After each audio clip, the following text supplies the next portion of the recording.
Okay, so we've listened to a piece of his that's written as an atonal piece, so you can kind of hear what that's like. It bothers Western ears as we listen to this music because there's no tonal center, and we're searching for that. You're wanting to say, well, this piece is in the key of whatever, but that's just not going to be the case here, and so that's kind of bothersome for most of us. I want to kind of put a little disclaimer here.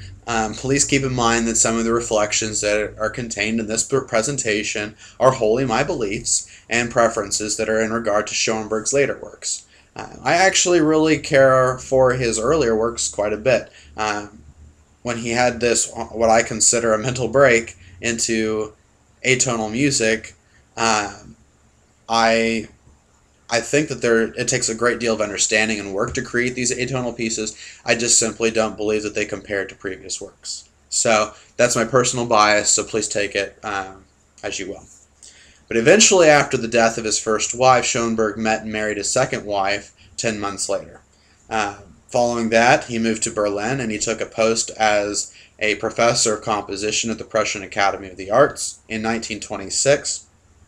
And that was a post that he held until 1933, which, if you remember, once again, back to earlier with his religion change, I told you we needed to keep that date in mind. 1933 was the election of Adolf Hitler as Chancellor of Germany, and having formally accepted Judaism as his religious belief in 1933, it was told to him that his life would be in danger if he stayed in Germany, and that was obvious because everybody knew that Jews were in danger if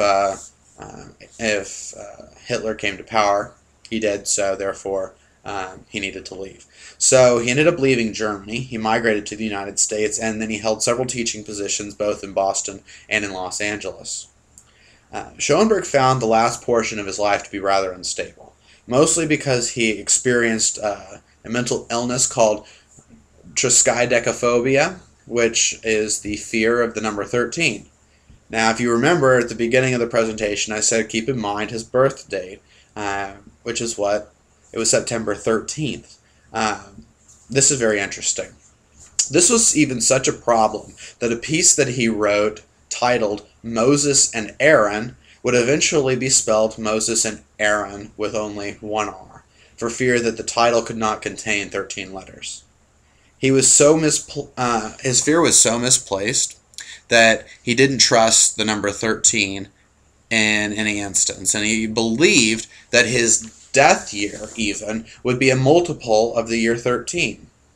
So, for example, when he moved to the United States, 1939 was particularly a scary year for him, and then the next one would be 1952 that he would be he would start to worry about. In 1950, his 76th year, Schoenberg received a note by an astrologer pointing out that 76 was 7 plus 6 equals 13. His age, the two digits added together, was 13, so he should be wary of that year. Schoenberg didn't even consider his age as a factor. He was always thinking about the multiple of 13. That would be the year that he would die. Now, this is kind of weird, kind of cool, but Schoenberg died on Friday, July the 13th, 1951. A couple of cool things you can do with that. Friday is the 6th day of the year. July is the 7th month of the year, so add those together, you get 13. He died on the 13th day of July. He also died on a Friday the 13th. Then the year that he died, 1951, if you take the 5 and the 1 and add it together, subtract it from the 19, you get, once again, 13.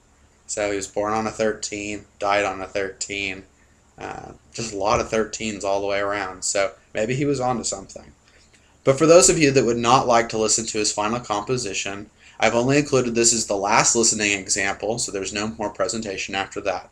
So thank you all for listening to my diatribe about Schoenberg, and everybody have a great weekend.